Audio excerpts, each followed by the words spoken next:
Hello guys, sa video na ito, akin na naman pong i-demonstrate sa inyo kung paano maglagay ng LED lights.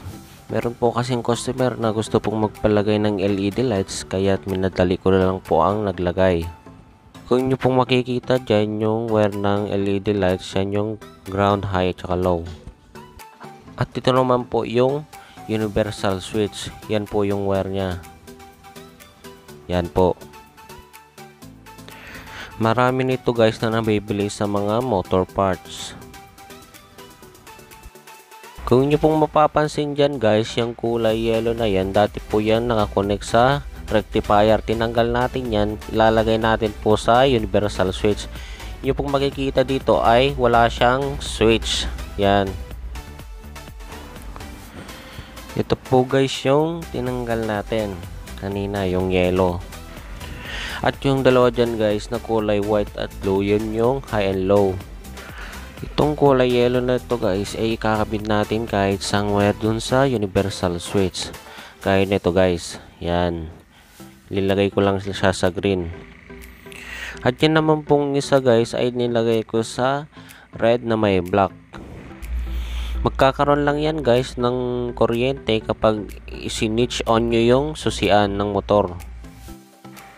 Papakita ko ngayon guys kung paano nagwo-work ang ilaw ng motor. Ang una, nakakabit siya sa baterya yung susian ng motor. Ngayon, dadaloy siya dyan sa wire na yan papunta sa may switch. Ngayon, pupunta na siya ngayon dun sa switch sa may handlebar. Yun yung high and low. Yung mapapansin guys, yung kulay green na yun, nakakonekta yun dun sa negative ng baterya. Ganito po guys yung connection ng winawiring san natin na XRM. Ngayon, iti-test po natin yung ilaw nya. Yan, i-switch natin yung kanyang susian. At yun natin sa universal switch. Yan, umilaw na siya. Ngayon, i-high and low natin siya. Yan. Yan po yung kanyang high and low. Kaya po natin nilagyan ng universal switch guys ay dati po siyang nakarekta sa rectifier yung ilaw niya.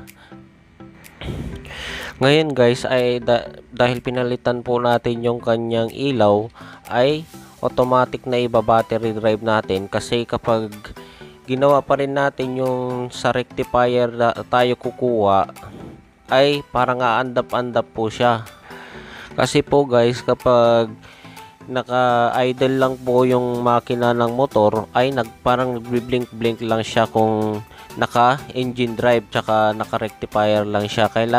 Kailangan ay naka-battery drive para mas maganda po yung kanyang ilaw. Steady lang siya. Ngayon naman guys, ay iti-testing naman natin yung ilaw ng XRM. Switch lang natin yung ilaw guys.